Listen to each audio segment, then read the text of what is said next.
Today's project is replace the serpentine belt on a 2010 Ford Focus. I found some other YouTubes. I found a YouTube to do it. So I'm going to assume you can find that one too. I'm just going to show a couple things that I've noticed. And one thing is the one I saw wasn't a 2010. And so this one, I removed this coolant, but you really possibly wouldn't have to. Power steering is all right the way it is. I jacked it. You have to remove this cover here, which is a piece of cake, and then I jacked up the car a little bit to get under it, and then you put a 15mm. Let me get situated a little better here. 15mm wrench on it. It's really not too bad. It's not the bolt itself. There's another link on the tensioner, and it's a little tight, but I think it's all right. And so this is it's not this bolt, it's this one. And you could probably get a crescent. I might go get a crescent wrench and see if, I got a little longer, a little more leverage.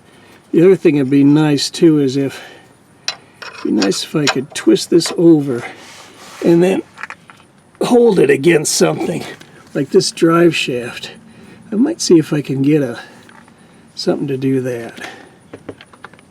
I was able to tie that wrench back to the drive shaft so it holds tension off.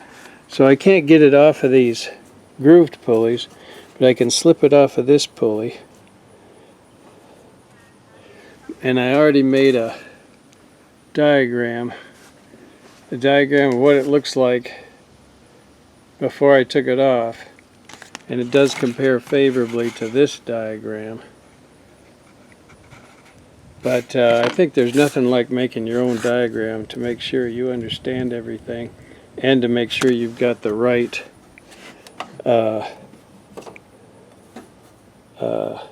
belt diagram.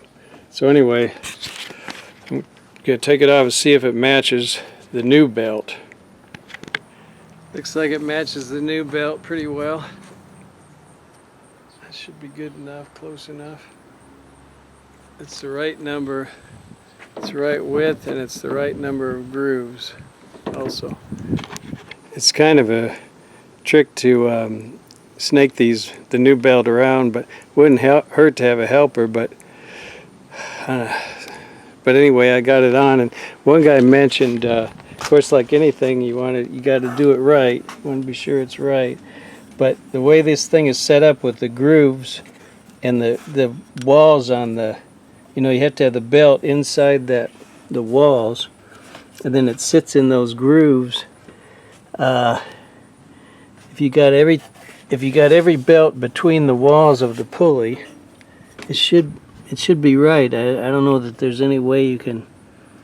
One guy mentioned cranking it by hand before you start it, but I think you could get in more trouble doing that than just be sure it's on right, is what I would say.